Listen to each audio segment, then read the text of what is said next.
Pemerintah sudah memutuskan melarang masyarakat untuk mudik mulai tanggal 6 sampai 17 Mei tahun 2021. Kebijakan ini diambil untuk menekan angka penyebaran COVID-19 di tanah air pada masa libur Lebaran tahun ini. Bagaimana tanggapan masyarakat mengenai pelarangan ini?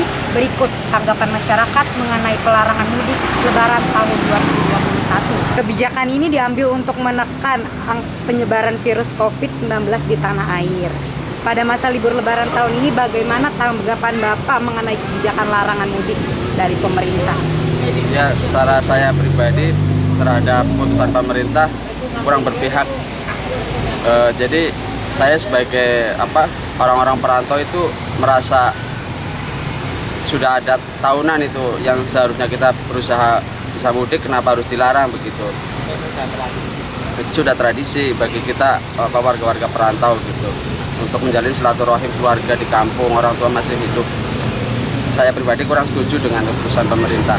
Jadi tanggapan Bapak kontra dalam ya, kontra, amat sangat kontra dengan keputusan pemerintah. Adakah keinginan untuk tetap mudik di tahun 2021 ini walaupun sedang ada pandemi?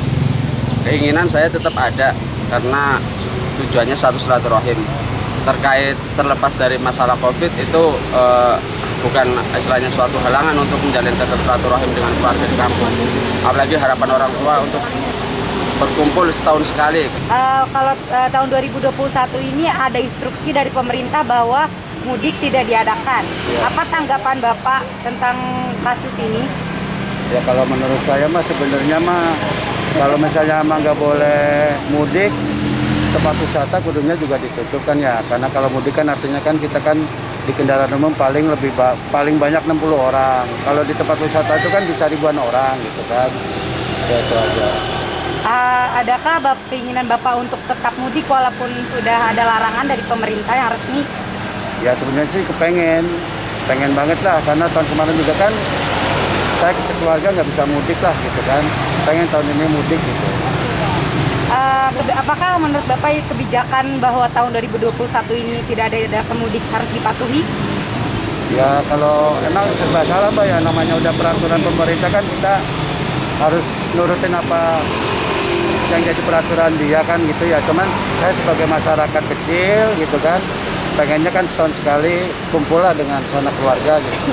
Jadi Bapak ada keinginan untuk mudik tetapi harus tetap menaati instruksi dari pemerintah? Iya. Oke. Yang penting sebenarnya ya kalau boleh mah mudik ya istilahnya diperbolehkan, yang penting kan prokes saja Mbak, ya kan gitu. Ya misalnya harus dengan harus ada dengan syarat surat kesehatan ya nggak masalah sebenarnya gitu kan. Yang penting kita tetap jaga prokes aja gitu. Oke. Ya. Bagaimana tanggapan Mas mengenai larangan pemerintah bahwa tahun 2021 tidak diadakan mudik? Mungkin boleh saja, karena ini adanya pandemi ya. Mungkin karena adanya pandemi kita tidak diperbolehkan untuk mudik. Adakah keinginan untuk tetap mudik? Ya, dalam hati sih ada aja, karena kita ingin bertemu dengan keluarga. Ya, kita juga ingin ke kampung halaman juga. Tetapi karena ada pandemi COVID-19, jadi Mas tetap menaati protokol kesehatan dan tidak untuk mudik? Itu sih gimana kita bisa apa enggaknya. Cuman ya kalau tidak diperbolehkan mungkin kita akan tetap mematuhi. Oke, baik. Apakah kebijakan ini harus dipatuhi? Mungkin tetap dipatuhi karena ini dari pemerintah. Mungkin kita juga harus tetap mematuhi itu semua. Oke. Mungkin itu saja. Demikianlah laporan kali ini dari Jakarta. Luma Saselia, Ilham Alfarizi melaporkan untuk IG News.